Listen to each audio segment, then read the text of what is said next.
Pemirsa, terima kasih Anda masih bersama kami. Perkembangan teknologi kembali membawa inovasi besar di sektor keamanan publik. Ya, kota New York secara resmi menggandeng aplikasi keamanan populer Citizen untuk menghadirkan informasi keselamatan dan notifikasi darurat secara real time kepada jutaan warganya. Sebagai langkah baru, pemerintah kota New York meluncurkan akun resmi NYC Public Safety pada aplikasi Citizen. Melalui akun ini, warga mendapatkan berbagai notifikasi terverifikasi seputar peristiwa darurat, ancaman cuaca, kebakaran, hingga kejahatan langsung ke perangkat ponsel mereka secara gratis. Lebih dari 3 juta pengguna Citizen kini dapat menerima update cepat dari berbagai instansi publik kota, termasuk NYPD, FDNY, dan Dinas Manajemen Darurat. Aplikasi Citizen menyediakan push notification berbasis lokasi bagi pengguna, bahkan dalam hitungan detik setelah kejadian dilaporkan ke 911. Selain update resmi dari pemerintah, warga dapat mengunggah video insiden, melaporkan kejadian atau menyiarkan peristiwa secara langsung, sehingga publik dan aparat dapat langsung mengikuti perkembangan di sekitar mereka. Semua laporan melewati proses verifikasi dan seleksi oleh tim analis Citizen demi akurasi informasi. Dengan hadirnya mekanisme dashboard baru, instansi kota ini bisa mengakses dan mengunduh video kiriman warga sebagai bahan investigasi maupun manajemen darurat. Fitur ini dianggap mempercepat respon petugas dan meningkatkan transparansi serta keterlibatan warga dalam menjaga keamanan lingkungan. Aplikasi Citizen juga dapat dikustomisasi untuk memfilter notifikasi agar tidak menimbulkan kepanikan berlebihan. Berbagai sumber IDX Channel. Pemirsa, bagi Anda fans game Borderlands akan segera dapat menikmati petualangan baru di platform Nintendo Switch 2. Ya, Gearbox Entertainment resmi mengumumkan tanggal rilis Borderlands 4 versi konsol terbaru Nintendo, yaitu pada 3 Oktober 2025, beberapa minggu setelah peluncuran di platform lain.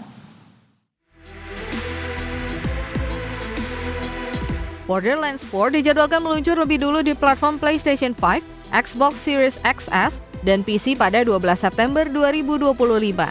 Versi Nintendo Switch 2 akan melengkapi peluncuran ini dengan jeda sekitar 3 minggu yang memungkinkan Gearbox mengoptimalkan performa khusus untuk perangkat genggam terbaru Nintendo. Borderlands 4 di Switch 2 akan menampilkan grafis bergaya cel-shaded khas seri ini dengan performa stabil pada 30 frame per second. Mode dock akan berjalan pada resolusi 1080p, sementara mode handle diharapkan menampilkan kualitas sekitar 720p. Meski tidak setinggi platform lain, game tetap menghadirkan pengalaman berwarna dan penuh aksi. Pemain Borderlands 4 di Switch 2 dapat menikmati seluruh fitur utama termasuk mode kooperasi lokal yang memungkinkan beberapa pemain bermain bersama dalam satu konsol. Selain itu, fitur cross-save memungkinkan progres game dibawa antar platform, memberi fleksibilitas bagi gamer yang menggunakan banyak perangkat. Berbagai sumber IDX Channel. Kembali bersama kami di Prime Market Highlights. Pemirsa, pemerintah Taiwan meluncurkan program ambisius yang dinamai 10 proyek infrastruktur AI utama dengan nilai investasi mencapai sekitar 8.351 triliun rupiah. Ya, proyek ini bertujuan memacu ekonomi dan menegaskan posisi Taiwan sebagai pemain utama dalam teknologi kecerdasan buatan global. Perdana Menteri Taiwan Cho Jong-tai menyampaikan bahwa negara akan memaksimalkan keunggulan industri semikonduktor dan teknologi silikon fotonik, termasuk kontribusi utama dari TSMC sebagai produsen chip global. Pengembangan robotika AI dan teknologi kuantum juga menjadi fokus utama program besar ini. Rencana jangka panjang hingga 2040 menargetkan penciptaan nilai ekonomi sebesar 15 triliun dolar Taiwan atau setara 8.351 triliun rupiah.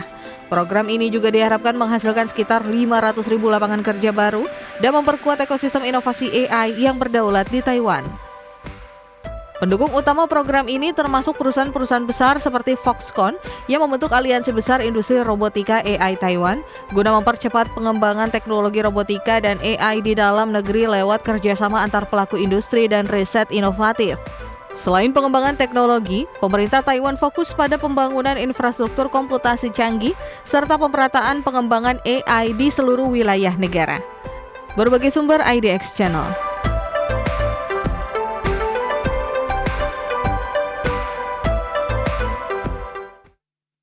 Pemirsa mewajibkan seluruh karyawan untuk menggunakan teknologi kecerdasan buatan dalam rutinitas kerja harian. Keputusan ini diambil dalam rangka mengejar target ambisius untuk menggandakan produktivitas sebelum tahun 2028.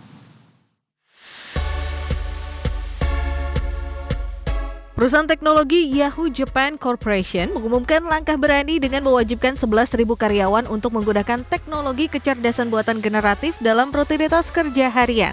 Langkah ini dilakukan dalam target ambisius untuk menggandakan produktivitas sebelum tahun 2028.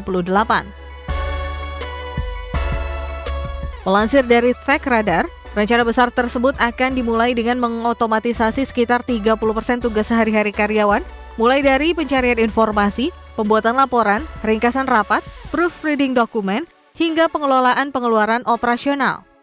Sebelumnya, perusahaan yang juga menaungi aplikasi pesan singkat Line ini juga telah mengembangkan berbagai alat bantu internal berbasis artificial intelligence, salah satunya ialah Seek AI, di mana teknologi ini dirancang untuk menjalankan perintah berbasis prompt seperti mengisi formulir biaya, mencari data, hingga menyusun agenda rapat. Adapun langkah terbaru yang dilakukan pihak manajemen tidak hanya sekedar efisiensi, melainkan tugas strategi untuk mendorong inovasi sekaligus membebaskan waktu karyawan dari tugas-tugas repetitif agar kedepannya dapat lebih fokus pada komunikasi strategis, pemikiran kritis, dan pengambilan keputusan yang bernilai tinggi dengan menggunakan generatif AI. Berbagai sumber IDX Channel.